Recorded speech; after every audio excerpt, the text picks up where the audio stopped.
What were kind of the lessons learned they can take from this week and carry it forward for this back half of the conference season, in which they may have a good bit of home games left?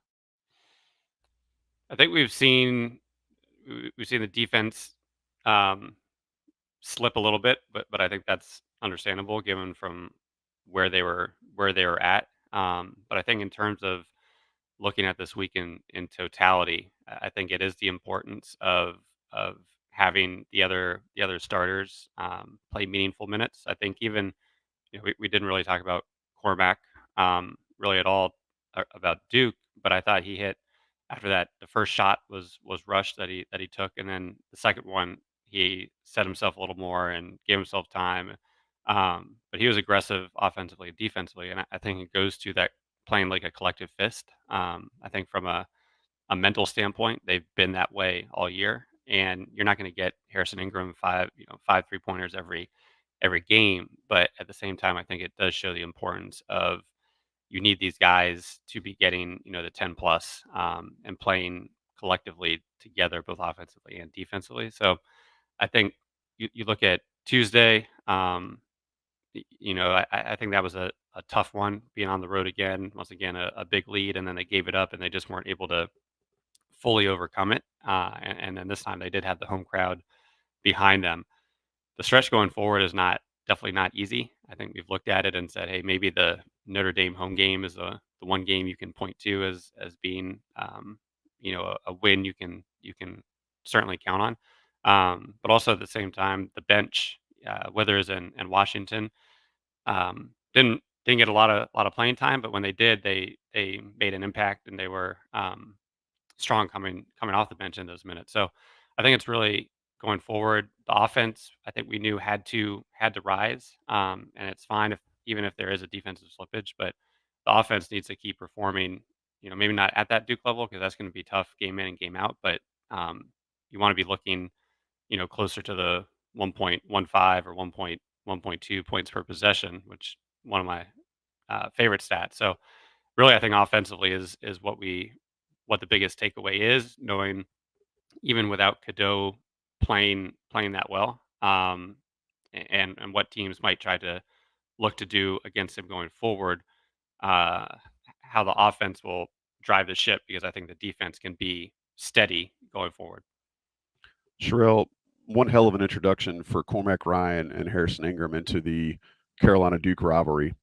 Uh, Larger picture, those two guys came to North Carolina to win. We've heard over and over again they're really just in Chapel Hill because they want so badly to be part of a winning culture and a winning program.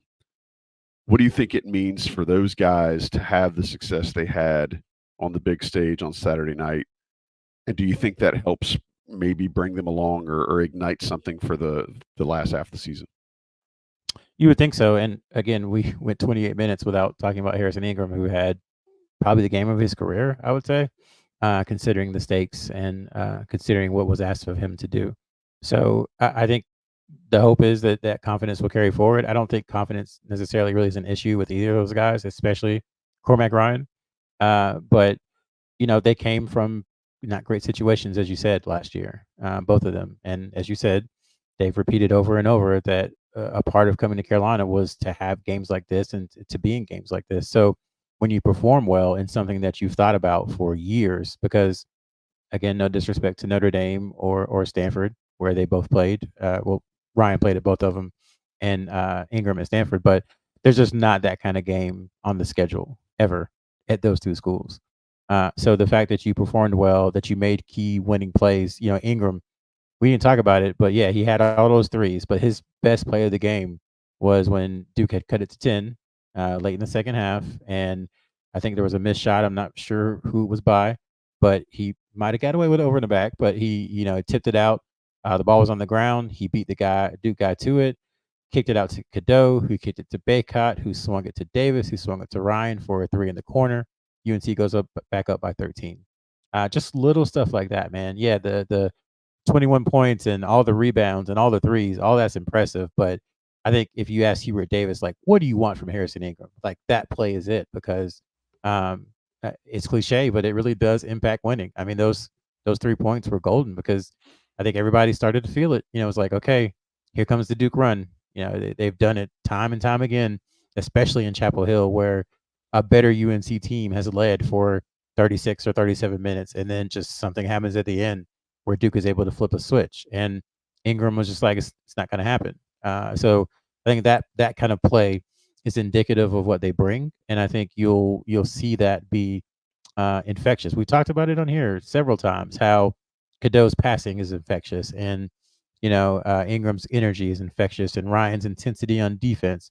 It feels like the one thing that each of the players does really at an elite level on the team. It feels like the other guys feed off of it. So RJ being that unselfish, in the first half, I think the team fed off of it. Baycott getting back to being kind of who he is and who we expect him to be, the team fed off of it. Ingram shooting the threes, the team fed off of it. So again, I don't want to go too much into this, but it really is a connected group. And I had my doubts about it. I was like, hey, let's see how connected they are when they lose a game. Mhm. And I think they showed it because they had a meeting and they got together and said, we're not going to allow it. And it really is a cool thing to see a bunch of guys leading themselves. And so Heber Davis can focus on, the tactical stuff and making sure that the sets are correct. Like Roy Williams always said, he doesn't have to coach effort. And I don't think Hubert has had to coach an effort a single time really since these guys got here in June.